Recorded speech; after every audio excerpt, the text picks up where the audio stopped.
Good morning. मैं हूं Aslam sir और मैं आज आपको पढ़ा रहा हूं कक्षा 12 का रसायन विज्ञान। कक्षा 12 का रसायन विज्ञान।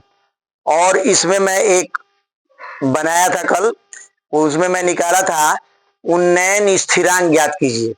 अवनमन स्थिरांक का भी वही सूत्र होता है जो उन्नयन का होता है, और उसी सूत्र से मैं इसको भी लगाऊंगा, लेकिन इसमें दूसरी चीज ज्ञात करना है। इसमें अणुभार ज्ञात करना है। क्या ज्ञात करना है? अणुभार। तो देखिए सूत्र होता है, मैं यहां लिख दे रहा हूं, के बराबर बड़े लेटर का यम गुणे डेल्टा टी गुणे बड़े लेटर का डब्लू। लिख के भेजे हैं आपको, बटे 1000 गुणे छोटे लेटर का डब्लू। देख रहे हैं? तो इसमें ये क्या क्या है यहां फिर लिख दे रहे हैं। इसे मैं पार्ट 1 में लिखा हूं, इसको पार्ट 2 कर दीजिए। पार्ट 1 में मैं लिखा हूं, देखिए इसमें मैं लिख दे रहा हूं, जो के है वो है उन्नयन स्थिरांक। उन्नयन स्थिरांक इसको कहते हैं। और उन्नयन ये है उन्नयन स्थिरांक। जो यम है बड़े लेटर का, इसको कहते हैं विलेय। विलेय का अणुभार। क्या कहते हैं इसको? अणुभार कहते हैं। और ये जो डेल्टा टी है, ठीक है, इसको कहते हैं ताप में अंतर। क्या कहते हैं? ताप में अंतर। ये लिख दिए हैं उसमें भी। और बड़े लेटर का जो डब्लू है उसको कहते हैं विलायक का भार। विलायक का भार। विलायक। अब जो है यह भी मैं आपको वहां बता दे रहा हूं कि कौन क्या होता है एक बार और। छोटे लेटर का डब्लू, छोटे लेटर का डब्लू होता है विलेय का भार होता है। क्या होता है? विलेय का भार। अब आपको परेशानी नहीं होगी, मैं यहां बता दूं। 3 शब्द आप याद रखें, एक होता है विलेय, एक होता है विलायक, विलायक, और एक होता है विलियन।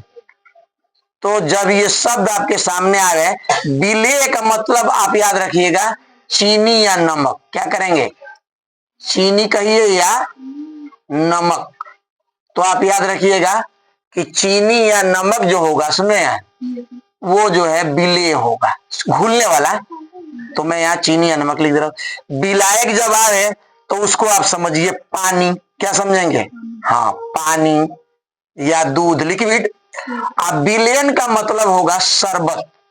शरबत मतलब आप चीनी और पानी जब एक में मिला दें, चाहे नमक पानी को एक में मिला दें, तो ये विलेयन होगा। खैर इसमें विलेयन का काम नहीं है, लेकिन और सवालों में विलेयन की जरूरत पड़ता है।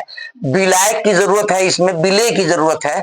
तो आप देखिए कि दिया है, देखिए लिखा है यहाँ कि बेंजीन का उन्नयन स्थिरांक। देखिए यहाँ लिखा है ना उन्नयन स्थिरांक, तो उन्नयन स्थिरांक यहाँ दिया है। तो मैं यहाँ पहले भर दूं 2 कितना लिखा है? 68।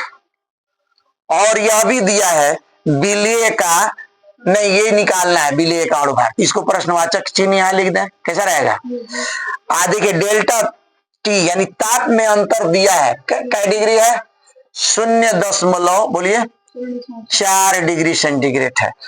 विलायक का भार, विलायक का भार कितना दिया है? विलायक मतलब देखिए, विलायक मतलब पानी या दूध। तो पानी या दूध जिसमें घुल रहा है, तो कितना दिया है? 100 ग्राम। कितना दिया है? 100 ग्राम बेंजीन में घोला गया है।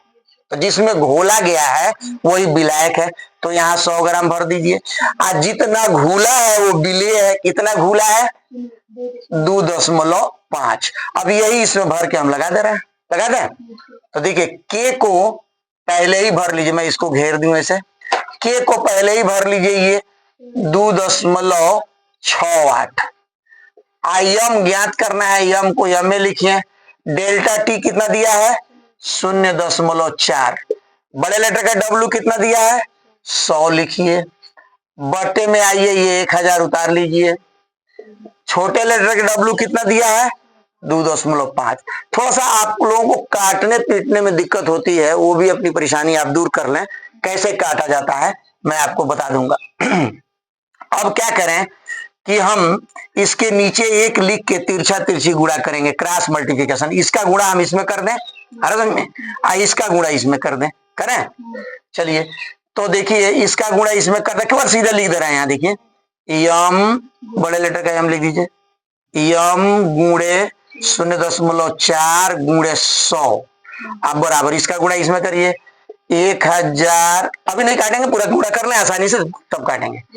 गुणे 2.5 गुणे ये वाला कितना हो जाएगा 2.68 हो गया। अब देखिए यम निकालना है तो इसका इसमें भाग पड़ेगा, तो यम बराबर हो गया 1000 गुणे 2.5 गुणे 2.68। अब बटे में जाएगा ये दोनों, यानी 0.4 गुणे 100। आगे समझ में। अब मैं इसको मिटा के, या चलिए यही मैं काट दे रहा हूं यहाँ, या यम को थोड़ा इधर कर लीजिए। अब मैं यही काट दे रहा हूं, फिर मिटा दूंगा। देखिए ये थोड़ा इच्छा कर दीजिए, लाइए उसको। 1000 हो गया ये, गुणे बोलिए 2.5 हो गया, और बोलिए गुणे 2.68। बटे में आइए 0.4 गुणे 100। काटना बहुत आसान है, देखिए कैसे काटेंगे। देखिए पहले 2 जीरो से 2 जीरो काट दीजिए, कोई परेशानी। 1 ये 1 ये खत्म कर दीजिए। देखिए खत्म कर दिया है। अब ये दो अंक दशमलव रहने दीजिए, 2 अंक के बाद दशमलव लगा देंगे हम, ठीक है कि नहीं। तो देखिए कैसे होगा, 4 से इसको काट दीजिए। काटें तो पहले दशमलव के, क्योंकि 2 में नहीं कट रहा है, तो ये हो गया 4 छके 24। कितना बचा बोलिए 2 बचा 28, 4 सत्ते 28। तो आपका बच गया एक, तो ये 0 बचा है, देख 10 बचा है, तो ये दशमलव हम यहाँ कर ले रहे हैं। ये देखिए 6.7 कर लिए, गुणे 25 हो गया सर। इसको मिटा दे रफ को, तो ये रफ मिटा दिया गया। आप काटना आपको बता दिया हम। अब गुणा कर लीजिए, आपका आंसर निकल जाएगा।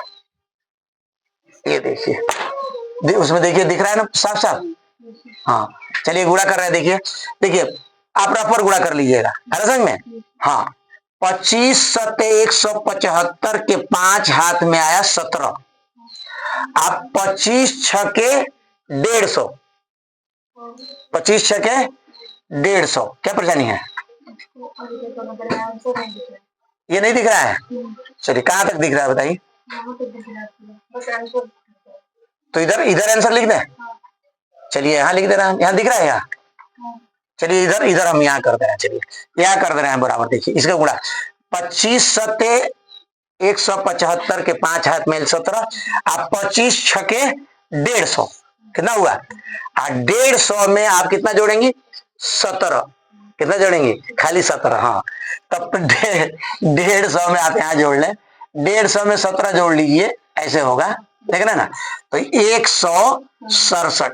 आइए अंक के बाद दशमलव लगा दीजिए, इतना आपका हो गया। और भाग इसका कोई मात्रक नहीं होता है। तो 167.5 आंसर आया। मैं यहाँ लिख नहीं रहा, बता रही है कि वो लिख नहीं रहा, तो मैं यहाँ लिख दे रहा हूँ आंसर गुणा करके 167.5। इतना तो गुणा करना आपको आता है ना, आप लोग गुणा कर लीजिएगा अगर नहीं दिख रहा है तो। मैं हूं असलम सर।